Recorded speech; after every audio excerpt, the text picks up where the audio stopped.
Halo semuanya, nama saya Anissa Septiapsari dari Prodi D3 Pajak Alih Program Politeknik Keuangan Negara STAN. Nah, kali ini saya akan membahas sebuah materi dari mata kuliah AKSK atau Audit Keuangan Sektor Komersil. Materi yang akan saya bahas ini mengenai risk-based audit atau resiko berbasis audit. Nah, maganya ada di sebelah saya. Nah, langsung saja. Audit berbasis resiko ini dibagi dalam 3 bagian utama. Ada inherent risk, control risk, dan detection risk. Nah, yang pertama kita akan mulai dari inherent risk. Nah, inherent risk itu apa sih? Inherent risk itu adalah kesalahan penyajian material dalam laporan keuangan sebelum mempertimbangkan adanya efektivitas pengendalian internal. Jadi, sama aja kayak resiko salah saji material yang terjadi karena kelalaian atau kesalahan, terlepas dari apakah hal tersebut terdeteksi oleh pengendalian internal atau tidak. Nah, kita mengenal inherent risk ini dengan resiko bawaan ya. Jadi inherent risk ini sangat penting dalam proses audit karena dapat membantu auditor. Nah, dalam menemukan resiko audit yang ada, yaitu dibutuhkan inherent risk itu. Nah, dia juga merancang prosedur audit apa yang kiranya paling tepat digunakan untuk mengatasi resiko-resiko yang udah ada sebelumnya. Nah, selanjutnya bisa kita lihat ya, di sini ada kotak kubus yang isinya tulisan. Nah, itu merupakan COSO framework. Apa sih hubungan antara inherent risk dengan COSO framework ini? Nah, jadi dalam merancang SOP atau Standard Operating Procedure ini kita perlu berpedoman dengan yang namanya si COSO framework ini. Nah, dalam COSO framework ini ada 5 komponen utama di bagian depan ya. Yang pertama itu ada control environment, yaitu bagaimana lingkungan pengendalian ini tercermin dari suatu suasana dan kesan yang ditimbulkan atau diciptakan oleh manajemen puncak atasan atau pemilik dari perusahaan. Nah, yang kedua ini ada risk assessment. Nah, risk assessment itu contohnya gimana perusahaan mengidentifikasi dan analisis faktor-faktor apa aja sih yang dapat menimbulkan resiko bisnis dan terus bagaimana caranya untuk mengelola resiko tersebut. Nah, yang ketiga ini ada control activities. Nah, itu adalah bagaimana caranya untuk mengurangi terjadinya kecurangan. Jadi, manajemen perusahaan ini harus merancang kebijakan dan proses untuk mengidentifikasi resiko tertentu yang dihadapi oleh perusahaan selanjutnya. Maksudnya untuk perusahaan itu. Terus yang keempat itu ada information dan communication. Nah, itu adalah bagaimana komunikasi antara pegawai yang ada dalam suatu perusahaan tersebut. Dan terus yang kelima itu ada monitoring activities. Nah, ini bagaimana perusahaan tersebut memastikan bahwa tujuan perusahaan ini telah tercapai melalui sistem pengendalian internal yang sudah dirancang sebelumnya. Nah, di atasnya kita bisa lihat itu ada tujuan dari COSO framework. Yang pertama itu adalah operation. Nah, operation ini diharapkan dengan adanya COSO framework ini operationnya berjalan dengan efektif dan juga efisien. Nah, yang kedua ada reporting atau laporan keuangan yang akurat dan dapat dipertanggungjawabkan, dan yang ketiga ada compliance atau peraturan dan perundang-undangan. Nah, 5 komponen utama yang disebutkan itu juga harus berlaku di semua level yang ada di perusahaan ya teman-teman. Nah, bisa berlaku dari mulai entry level, entity level, terus habis itu division, operating unit, dan juga function. Nah, jadi kalau mau ngaudit, pertama kali yang harus dilakukan itu apa sih? Nah, yang pertama kali dilakukan itu adalah analytical test. Nah, jadi di sini auditor akan meminta laporan kepada manajemen dan melakukan tanggung jawab pada manajemen. Setelah itu, auditor nanti kira-kira menemukan apa saja sih akun-akun yang sekiranya dianggap beresiko dan juga akun-akun yang sekiranya nggak beresiko. Nah, jadi akun-akun yang beresiko ini nanti akan diaudit. Sementara kalau yang tidak beresiko ya tidak diaudit. Setelah itu nanti bisa ditentukan materialitinya. Jadi materiality ini ada 3 ya teman-teman, ada OM, PM, dan AM. Yang pertama itu ada OM atau overall materiality. Rate-nya itu sekitar 1-3% dari sales atau penjualan. Nah, yang kedua ada PM atau performance materiality. Rate-nya itu sekitar 60-85% dari overall materiality. Dan yang ketiga ada AM atau account materiality. Nah, rate-nya itu dia sekitar 1-3%. Nah, setelah itu selesai, auditor bisa nih menentukan kira-kira masih perlu tambahan nggak ya. Bisa ditemukan, tanda tambahan ini bisa ditemukan dari tenaga ahli seperti IT, terus ada aktuari atau appraiser, legal, dan lain-lainnya. Nah, itu adalah mohon maaf. Nah, itu adalah bab yang pertama yang kita bahas, yaitu inherent risk. Nah, jadi setelah kita bahas tentang tahap 1, yaitu inherent risk, selanjutnya kita akan beralih ke tahap control risk. Nah, control risk ini apa? Dia ini adalah kesalahan dari sistem pengendalian internal atau SOP suatu perusahaan yang tidak dapat mencegah identifikasi atau memperbaiki kesalahan. Risiko ini bisa terjadi akibat kurang ketatnya SOP itu atau lemahnya pengawasan dari manajemen. Jadi, dalam control risk ini ada yang namanya audit program. Nah, audit program ini adalah suatu program untuk melakukan pengujian terhadap control test, TOT atau test of transaction, analytical test, dan juga TODB atau test of detail balance. Nah, pertama kali yang akan dibahas itu mulai dari control test ya. Jadi apa sih control test itu? Nah, control test itu adalah prosedur yang digunakan untuk menguji efektivitas kebijakan dan juga prosedur pengendalian yang ditetapkan untuk menilai control list yang tadi. Jadi pada control test ini kita dapat mengetahui nih what can go wrong, apa aja yang sekiranya bisa terjadi pada siklus proses bisnis yang ada, seperti kayak revenue and collection, purchase and payment, payroll and human resources, dan juga specific transaction. Jadi setelah ditemukannya what can go wrong dari keempat aspek tersebut, auditor dapat mengkomunikasikan ke pihak TCWG untuk dibuatkan notulen TCWG. Nah, jika dalam hal tersebut terdapat temuan audit, kita juga harus memastikan bahwa temuan atau masalah yang ada tersebut dapat diatasi dengan baik. Nah, hal-hal mengenai temuan ini juga bisa dikomunikasikan kepada review internal agar mungkin dapat dilakukan pemantauan, pengawasan, dan juga penilaian terhadap efektivitas pengendalian internal. Nah, juga dapat dikomunikasikan hal ini kepada review eksternal untuk mengevaluasi laporan keuangan dan juga untuk memberi opini atas kebenaran dan juga kewajaran laporan keuangan tersebut. Nah, jadi kolaborasi antara ketiga pihak ini diharapkan dapat menciptakan manajemen risiko yang baik bagi perusahaan.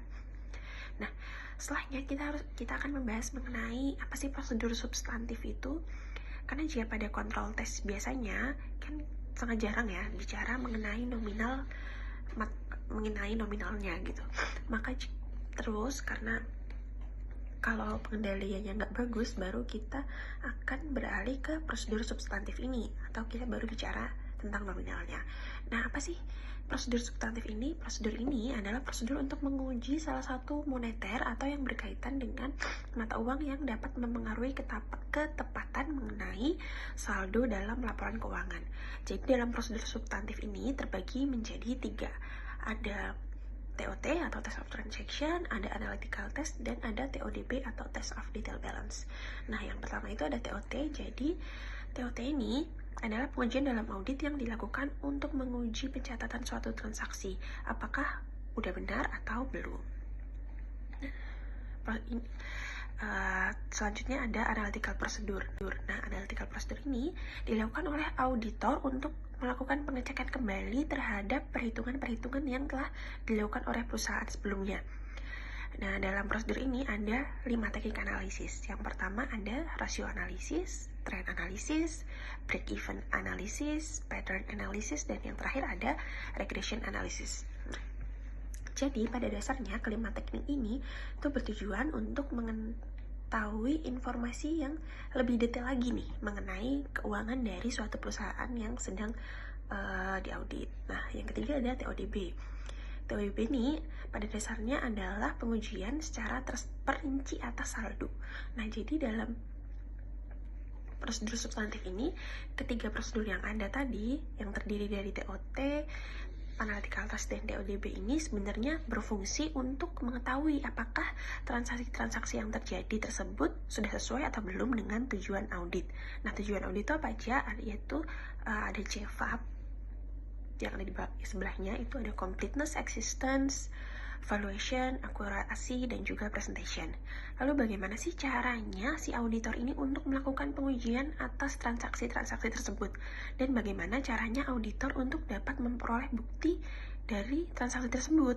Nah, caranya misalnya kita ingin menguji untuk melakukan pengujian terhadap completeness nih.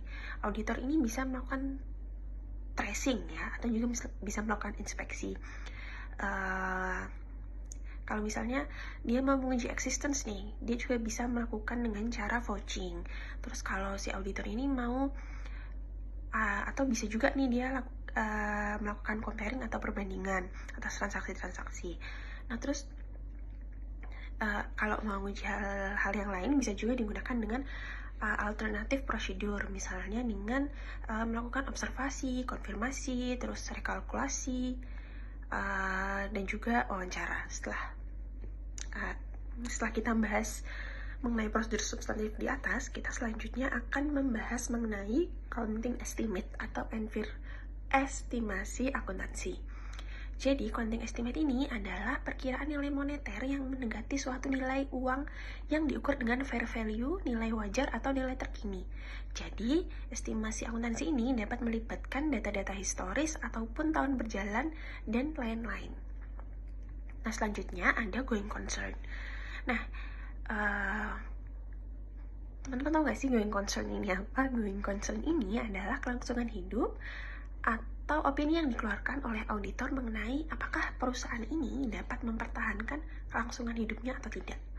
Nah, contohnya dari going concern ini mungkin bisa teman-teman lihat dari total aset atau jumlah aset dalam suatu perusahaan. Biasanya kan semakin besar total aset atau jumlah aset dalam suatu perusahaan itu, perusahaan akan dianggap sebagai perusahaan besar yang kalau perusahaan besar kan berarti dia dapat mempertahankan kelangsungan hidupnya gitu ya.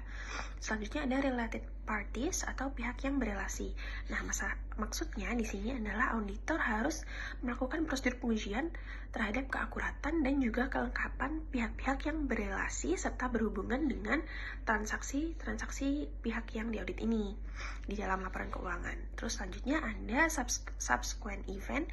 Ini adalah peristiwa yang terjadi setelah tanggal neraca tetapi sebelum diterbitkannya laporan audit.